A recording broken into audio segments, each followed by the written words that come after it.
ఏపీలో కొత్త మంత్రివర్గం ఏర్పాటైంది, శాఖను కూడా ప్రకటించేశారు. అయితే ఇప్పుడు నామినేటెడ్ పోస్టులపైనే ఉంది. చంద్రబాబుకు సెంటిమెంట్ జిల్లా తిరుపతి నుంచి ప్రక్షాళన మొదలు పెట్టాలని ఆయన చూస్తున్నారు. అలాంటి టీటీడీ చైర్మన్ గా ఎవరు ఉంటారు అనే దానిపై ఇప్పుడు అన్ని చోట్ల చర్చ జరుగుతోంది. టీటీడీకి జగన్ హయాంలో చైర్మన్ గా పనిచేసిన కరుణాకర్ రెడ్డి రాజీనామా చేయగా ఈవో ధర్మారెడ్డి సెలవుపై వెళ్లారు.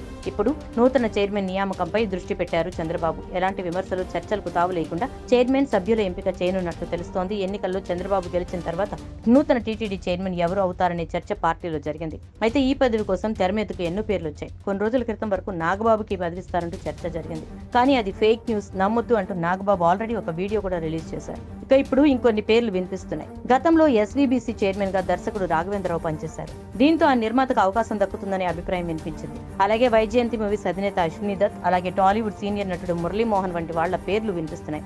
ఇక తాజాగా పార్టీలో సీనియర్ నేత, కేంద్ర మాజీ మంత్రి అశోక్ గజపతిరాజు పేరు పరిశీలనలో ఉన్నట్టు తెలుస్తోంది. అశోక్ గజపతిరాజు కుమార్తె ప్రస్తుతం ఎమ్మెల్యేగా ఉన్నారు. ప్రస్తుతం రాష్ట్ర మంత్రివర్గంలో క్షత్రియ సామాజిక వర్గానికి అవకాశం లేదు కాబట్టి ప్రతిష్టాత్మక టీటీడీ చైర్మన్ గా అవకాశం ఇవ్వాలని ఆలోచన చేస్తున్నట్టు తెలుస్తోంది.